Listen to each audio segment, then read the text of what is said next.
I don't think a single subject matter has been complicated as much as dieting and nutrition has. With all new variations of diets and everyone pushing stuff, it's hard to distinguish who's trying to make money off you and who actually has your best interests at heart. Just the other day, I was literally watching a tier list of diets. I'll link the video now. A tier list of diets. I didn't even know there were that many colors in the rainbow, let alone that many diets that people had invented. Because it's been made to be so complex is the reason why you're getting statistics like 95% of diets fail within the first month. With this video, my goal is simply just to bring it back to basics and give you something that's going to work. Something that's going to work for everyone. But to be honest, it gets really messy because people's genetics are largely at play and there's so many different ways to go about it that I don't even know where to start this video. How about we go with what actually matters?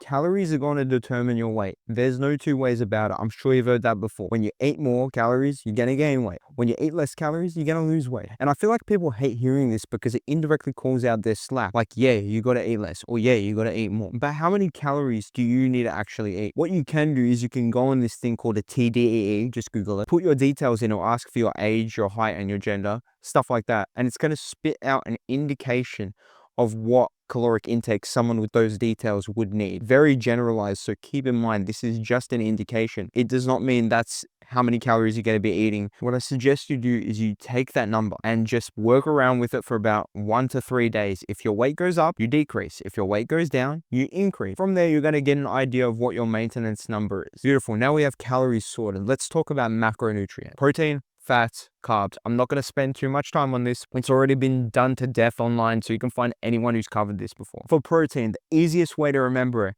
take your body weight in kilograms and multiply it by 2.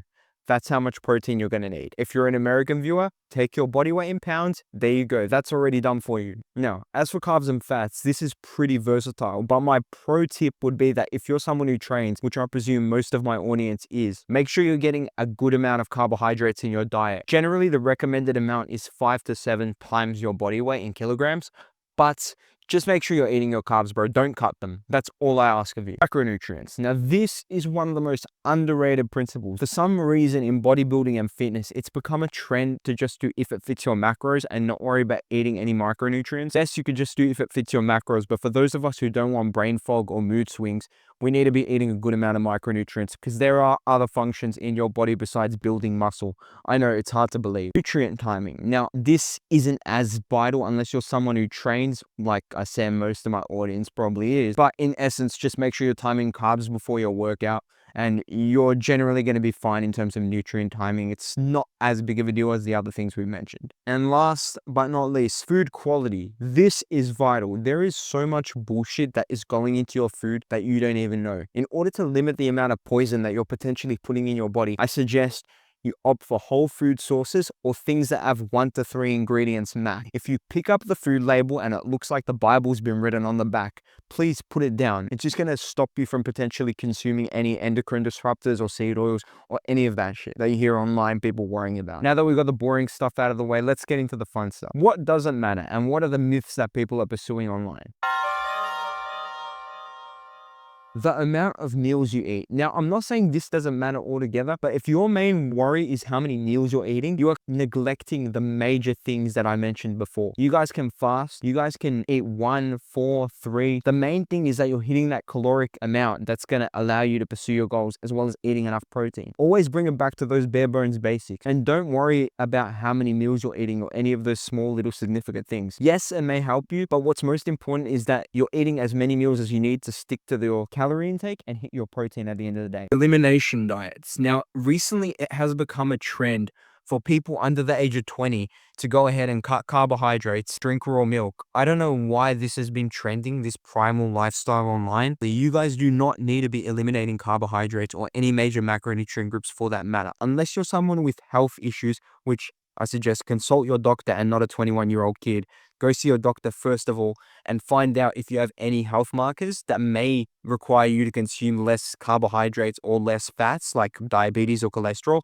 But aside from that, you guys don't need to be eliminating any major macronutrients. Supplementation replacing food. Now, this is not too common, but it is, of course, common in bodybuilding. You guys cannot get your micronutrients and protein from pills and powder. That is not going to be the same as you going and eating a steak to hit your protein. Supplements, listen to the name, guys. It's supplemental. It's meant to be for when you guys cannot hit your macro and micro intake through foods. So make sure you're having your supplements just as a last resort. Starvation diets. Now, it's a canon event. I'm guilty of it. Everyone's guilty of it. To diet way too hard and then rebound way back up. In order to avoid this, you guys should be making caloric decreases within 200 to 300 calories. Don't go any more of a jump. Otherwise, the likelihood that you rebound up and binge is just more and more probable.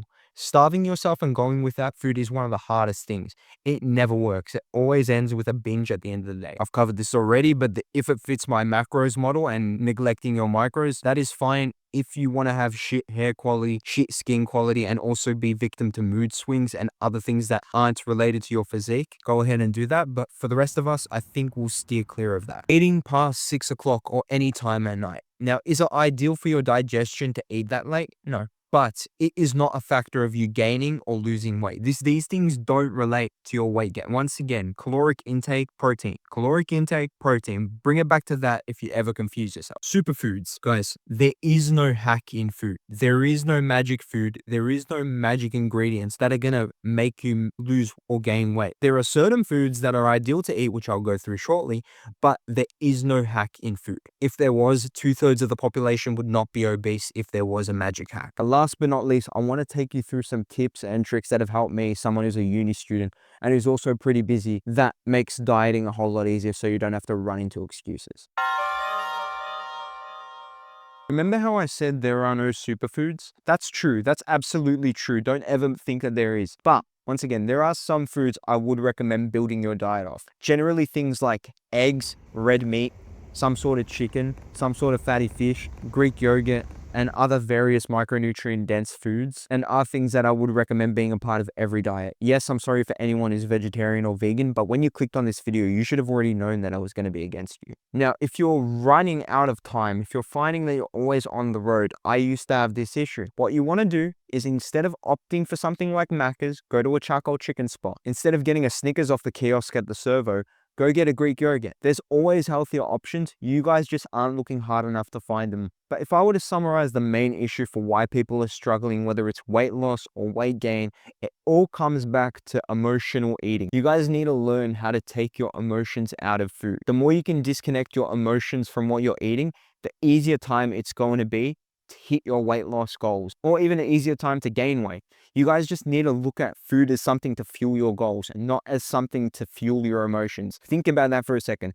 Do you really want your food to be the main source of dopamine you're getting throughout the day? It's easier said than done, but that one sentence can pretty much summarize this whole video. Now, am I saying that it's illegal to have an occasional cheat or enjoy food with friends here and there? No, of course not. That's not realistic, and no one's ever going to be able to stick to that. All I'm saying is at least 80% of the time, you guys should be aiming to look at food as a fuel source. That other 20% can be you indulging occasionally throughout the week. Finally, bonus tip. Now, what I would recommend every one of you do is find 3 foods from every major food group that you enjoy.